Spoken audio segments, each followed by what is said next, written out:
Peggy 18. Hi guys, welcome to a playthrough of the Streets of Hope level from Hitman Absolution. My name's Travis, I'm on the community team at IO Interactive in Copenhagen, and I'm with the game director, Tor Bluestyle, who's here with me. Hey, and hope you will enjoy this speedy playthrough of this very large level from Hitman Absolution. Yeah, we're going to play through it in 17 minutes. It's a bit of an expert playthrough. You have to know your way around Streets of Hope to be able to pull it off to this level of accuracy and efficiency. But to give you a bit of intel on where we are and what we're doing, we're obviously Agent 47. He's gone rogue from the ICA. He's on the trail of a girl called Victoria.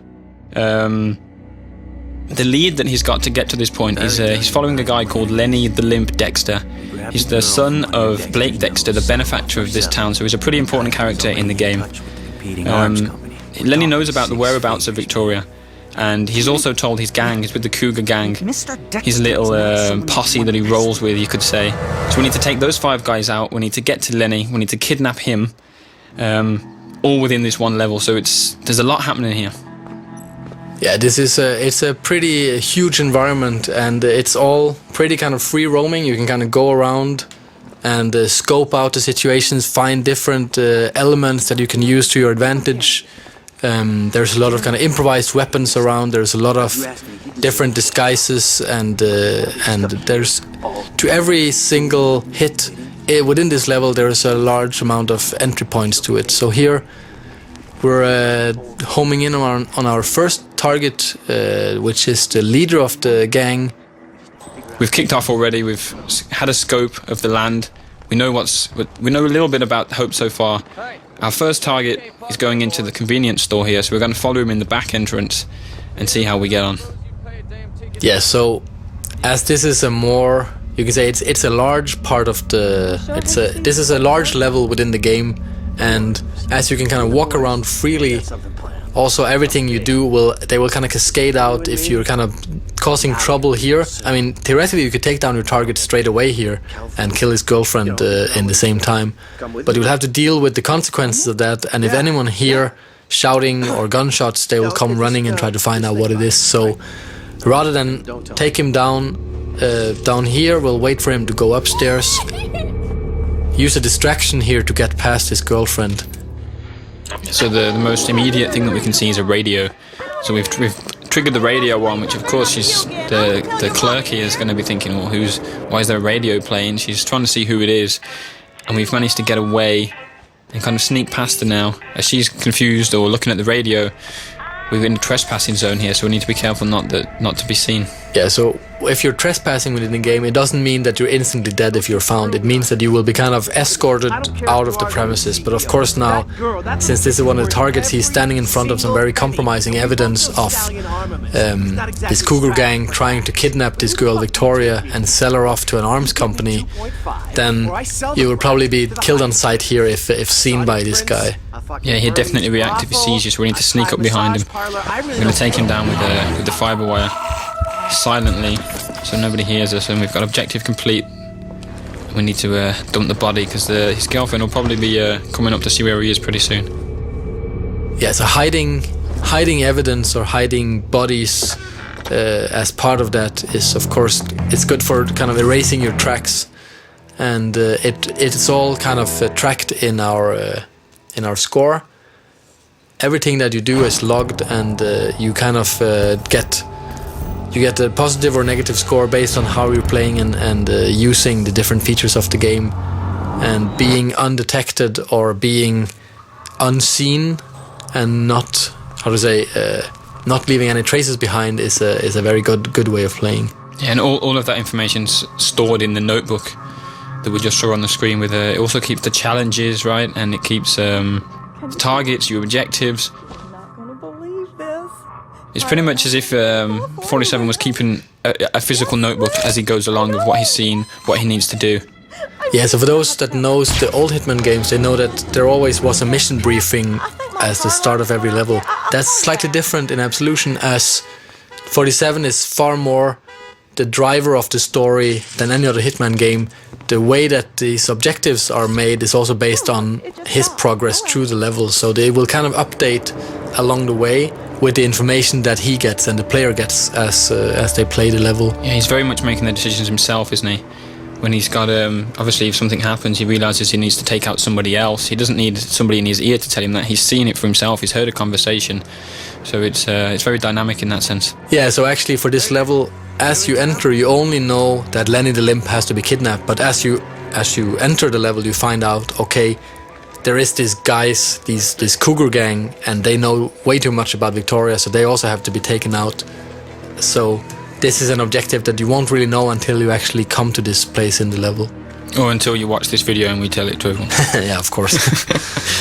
So here, as you can see, there is things lighting up an instinct that you can use as a player. Some of them are hiding places, other things are objects that can be used to cause an accident. And especially with the targets, of course, it's very useful if you make it look like an accident. Then they won't even be looking for a killer if they didn't even know it was a murder committed. And the instinct as well, you're about to trigger it here as well. You can see the targets, or the NPCs are lighting up as well. And we saw when we came past there was a little icon for a hint. It's for those of you, you can obviously see that we're not playing in purist mode, our difficulty where you get no help from the game at all. All of these options can be turned off if you want a real challenge. So bear that in mind as you play through. That if you are a purist player and you really want a really difficult experience, you can customize it that way, if that's the sort of thing that you're looking for. But to show off the features, we're going to keep the HUD on for this playthrough. So we're approaching our second target here. He is on the phone, and an easy prey for a trained assassin. And instead of just killing him off straight away, we will kind of subdue him and try to make it look like an accident here, actually, by using the explosives that we found earlier. So we had the option to snap his neck as well. That's if we're running short of time, or if we just feel like being a bit more brutal through the level, isn't it? It's very much about choice, right? All the different mechanics are built to create sensible choices for the player. If you want to be brutal, if you want to be violent, you can do that, but it will affect your scores and your challenges. Oh, busted. Alright, we'll deal with this. You're under arrest. Ow. So one thing that we worked a lot on with our AI is that the propagation of knowledge throughout the level. That this guy, we took care of him really fast, so it meant that anything he had to say to his friends on the radio, he didn't get the time to say anything at all.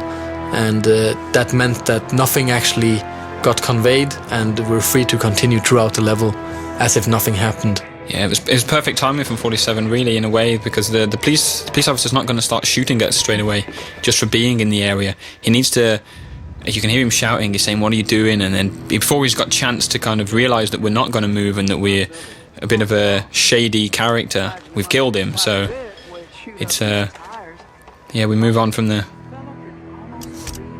So here we're using the remote detonated explosives that we found, and as you remember, the target we dropped down, the one that is just knocked out, he's over there by the tires, and now he is dead, as you can see in the target tracker. That was quite a big explosion. The other cars there have caught fire, so this could get interesting. Yeah, this is not very subtle, but it does cause a bit of a stir in the town, and it will draw the attention of especially all the guards or cops. As you can see here, they come running, which leaves the next target a little bit easier to get to, because he is quite heavily guarded. He's kind of like the king of the scrapyard, as you'll see here very soon. So this end of the street now is a lot more empty than it was when we first arrived and took a look around. So there's definitely more freedom here for us. You can see the target there. He's roaming the scrapyard as he does, king of the scrapyard, as it were. And you can see the explosion was absolutely huge. The black smoke is pillowing upwards past the big poster of Dexter there, the benefactor of hope, as we mentioned earlier. But we now need to head into the scrapyard. You can still see the target just on the screen there. We've got a sign, "Warning, keep out dogs," so we should be careful. Yeah, dogs are also a feature of the game. They will alert nearby NPCs, as we see here. We're trying to sneak up on one, and obviously we're not allowed to be here. Even if we had a disguise on, this dog would bark on us. And so we've grabbed the dog bone. We think that he might have been barking for that, or he's noted us. He might be just wanting to get a chew on the bone, but the barking has actually alerted an NPC. This mechanic here has come across, so we need to be careful.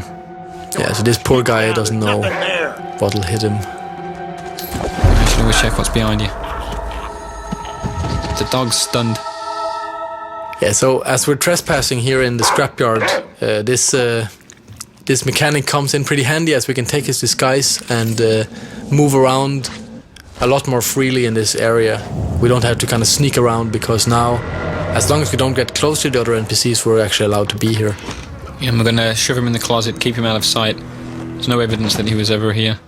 We've got our disguise, and we saw the target walking deeper into the scrapyard, so that's where we're going to head now. Yeah, so now dressed as a mechanic, if you have to get close to other NPCs, it's very useful to blend into the environment and kind of just pretend that you belong here. So as we'll see here, this NPC, he is kind of wondering who you are, but he's not suspicious yet. But if you kind of would have stayed closer to him for a longer amount of time, then he would eventually have found out, or if there's 2 or 3 of them close. Yeah, the mechanics will recognize if it's a small town, so they know each other pretty well. So a bold guy walking around does look suspicious, so 47 needs to blend in. But of course the police officer, he's not so familiar with the mechanics, so he's not going to bust you. But we're thinking about taking him out with the crowbar here, but thought better of it. Yeah, I think if you pick up that crowbar, he will kind of get a little bit suspicious about you, so it's better to let it be. So here the target's been dealing with some dirty cops, and he's heading off into this tiny garage over here. I think he is the guy who is in charge of the cars for the gang. So they're kind of preparing this kidnapping of Victoria, and he is preparing the car here. And that's an accident waiting to happen, as you can see in Instinct here. It's a good choice of words. Yeah, accident kills are a very big feature in Absolution, and there's a large number of ways of taking down every single target in the game. And this is where the team has really went to town on coming up with inventive ways of killing targets that are kind of localized to each area. So naturally here in a garage, what better to use than a car lift? Who's screwing about? Okay, all right. Who's making the racket?